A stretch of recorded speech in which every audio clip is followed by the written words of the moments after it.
السلام عليكم ورحمة الله وبركاته. مقالة مقدشو وعاصمة dalkeena hooyo ee Soomaaliya. maanta waxaan ku faraxsanahay inaan caasimadii joogo. halkan hoostayda waa isgoyska dabka gurigan aad aragtaan oo dhismuhu ka helaysan yahay waa Cabdirasaaq Xaaji Xuseen xisbigiisii dab iyo dhagax la oran jiray gurigii xisbiga oo isgoyska dabka waxaan ku yahay gurigaas loogu magac daray guriga dhismaha waa la joojiyay la yiri kadib markii la isku qabsaday muddo ilaa 5 sano meelahaas baa xayran yahay waan idin soo wadayaa waxaan idin ku qabanayaa dugsigii dhagax tuur dugsigii hoose dhexe dhagax tuur wakaas wartii degmada Waaberi sigaale wataas halkaas salaxda laga sameeyey salax dhalinyarta ciyaaraan wataas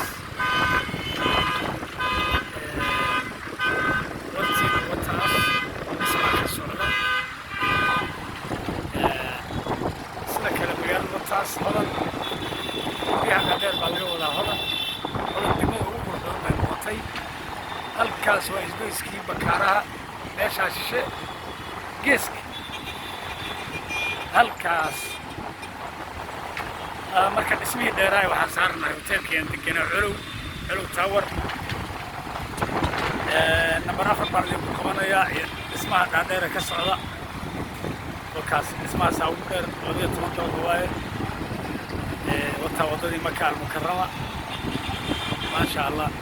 بلدك وانا بديري حالي هذين هورا وحاس سعودي روب آد وقيمة بدن بها السعودي بقالدنا وانا بديري وطا حيبتي وطاس قرونك الديارة ده حافظتي ماركتي وابري قيبتي لغرنشري نفسيوني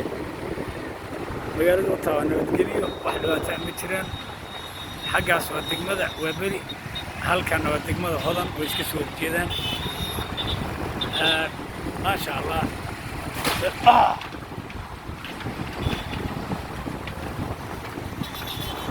ما تخيل بس السلام عليكم ورحمة الله وبركاته قالوا لي واتاس عندي رجينا يا خير بني رجينا يا ايش عم نسمع كالصعدة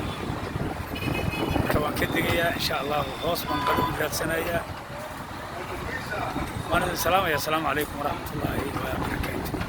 وأحمد عبد الله